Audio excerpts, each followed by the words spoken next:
Rasulullah sallallahu alaihi wasallam mengabarkan kepada umatnya, qala Rasulullah sallallahu alaihi wasallam, innallaha yab'atsu li hadhil ummah ala ra'si kulli mi'atin sanatin may yujaddidu laha dinaha.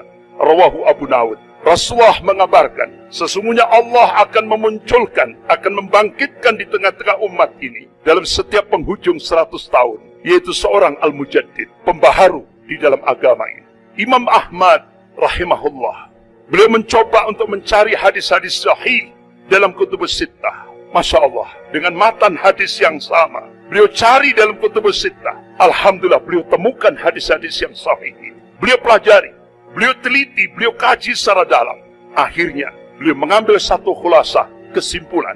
Mujaddid yang pertama, yaitu Khalifah Umar bin Abdul Aziz rahimahullah, yaitu cucunya Khalifah Umar bin Khattab radhiyallahu anhu. 100 tahun lagi, mujaddid yang kedua, gurunya Imam Ahmad, yaitu Imam Syafi'i rahimahullah. Kemudian 100 tahun lagi, jawabannya wallahu a'lam, hanya Allah yang tahu.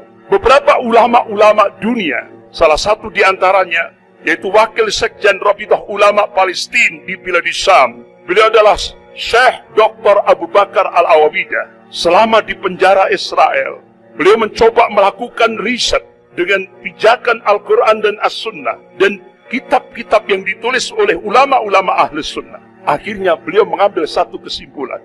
Insya Allah, kalau beberapa ulama-ulama ahli sunnah melakukan hitungan matematis, dan itu hijriyah, tapi dicoba dimasehikan, insya Allah akan terjadi Sofatul Islamiyah itu 2024. Berarti kurang 3 tahun lagi. Tapi semuanya wallahu a'lam, hanya Allah yang tahu. Dari hasil kajian ulama Syekh Dr. Abu Bakar Al-Awabidah ini, akhirnya apa yang terjadi? Ketahuan oleh tentara Israel, oleh polisi Israel. Sehingga di penjara Israel, Syekh Dr. Abu Bakar Al-Awabidah, kedua matanya disinar sampai buta. Fisiknya disiksa dengan cara-cara yang sangat biadab. Sampai akhirnya beliau selesai masa tahanannya. Qadarullah, begitu selesai masa tahanannya, beliau bercita-cita ingin menyampaikan hasil risetnya kepada umat Islam di Indonesia ini. Qadarullah, akhirnya Allah mudahkan perjalanan beliau dari Palestina menuju Indonesia. Tepat bulan Juli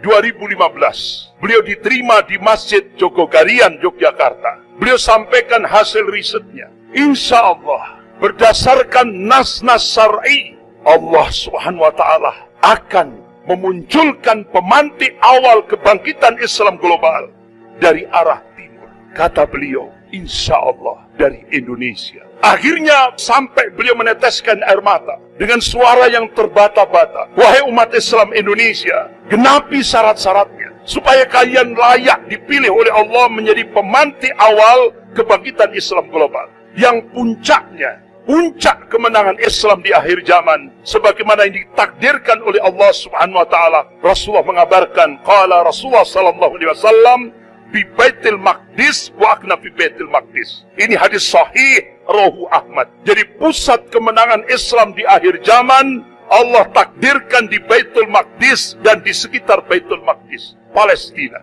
bukan di Mekah, bukan di Madinah. Inilah yang dikabarkan oleh Rasulullah sallallahu alaihi wasallam dan satu hadis sahih rawahu Ahmad. Tapi pemantik awal itu diharapkan akan muncul dari arah timur, yaitu Indonesia.